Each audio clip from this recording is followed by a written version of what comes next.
In 1986, foreign forces struck Libya.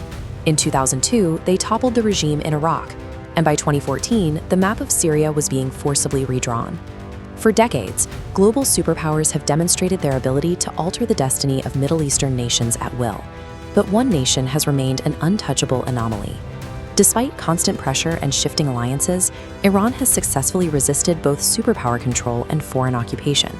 Romans, Arabs, Turks, Russians, and the British Empire have all attempted to break its borders.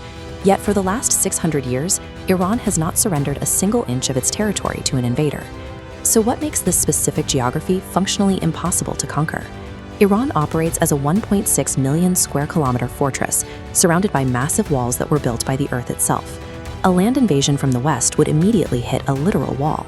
The Zagros mountain range stretches along the border, presenting invaders with miles of rugged, deep valleys that are impassable for heavy armor. To the north, the Alborz mountain range creates a similarly strict barrier. Ground troops approaching from Turkey or the Caspian region find their horizon blocked by a continuous line of snow-capped high-altitude peaks. Where the mountains do break, nature provides a series of moats. At the meeting point of the Tigris and Euphrates rivers, treacherous waterlogged marshlands turn the ground into a logistical trap for heavy equipment. A naval assault faces even steeper odds.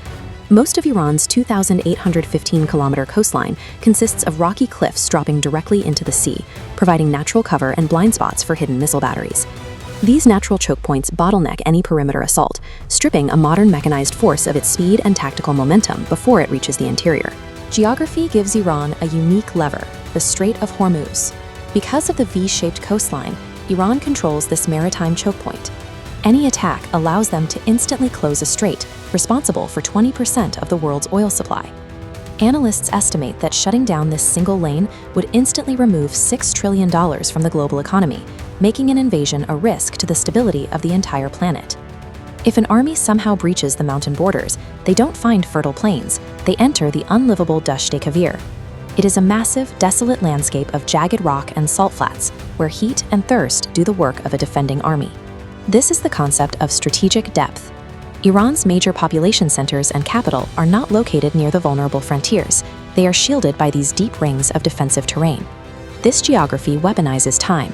The deeper an enemy pushes, the longer their supply lines become, eventually trapping them in a massive logistical vacuum long before they ever reach the heart of the country. When physical walls fail, invaders often hope for internal collapse. Iran is home to a multi-ethnic mix of Persians, Kurds, Arabs, and Balochs, leading many to assume the population will fracture under the weight of a foreign war. Saddam Hussein relied on this exact theory when he invaded in 1980, believing the newly formed government would crumble as factions turned on one another. The invasion had the opposite effect. The external threat acted as a catalyst, instantly uniting the various factions under a fierce banner of nationalism and Shia Islam. The result was an 8-year war of attrition. Ordinary citizens volunteered for the front in the millions, sustaining massive casualties to ensure Iraq gained zero territory. The 1980 conflict proved that external threats bridge internal divides, ensuring any invasion force is eventually swallowed by a unified resistance. Global powers have analyzed the terrain and the history. They recognize that the geography and logistics of a land invasion make a traditional conquest of Iran prohibitively difficult.